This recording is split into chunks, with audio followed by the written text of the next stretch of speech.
Ես տեղեկություն չունեմ, գիտեմ, որ երկու անձ գտնվում են հիվանդանոցում, մեկ անձ հենց մի քիչ առաջ վնասազերծվեց,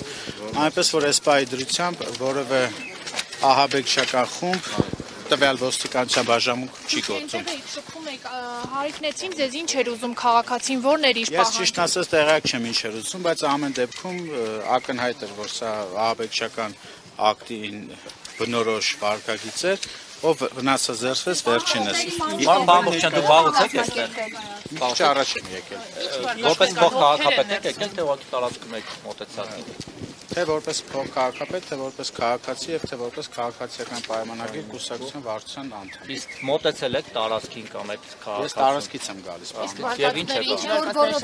Վարկածներ չկան, ժողովուրդ ջան, մնացածը կհայտնեն պատկան մարմիններս, ընդհանրապես տեղյակ եմ։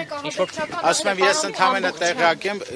ցանկացած անձով ոստիկանության բաժանմունքում որևէ զինված կամ պայթուցիկ նյութով հայտնվում է, դա ահաբեկչական գործողություն է ըստ մեր քրեական օրենսգրքի։ Պարոն Բամբուկչյան, ես հիշեցնեմ, որ 16 թվականին Դրանից ելնելով եմ տալիս, ես ձեզ ուզում եմ հիշեցնեմ քրեական օրենսգրքի շնորհակալություն։ Բամբուկչյան, Շնորհակալ եմ։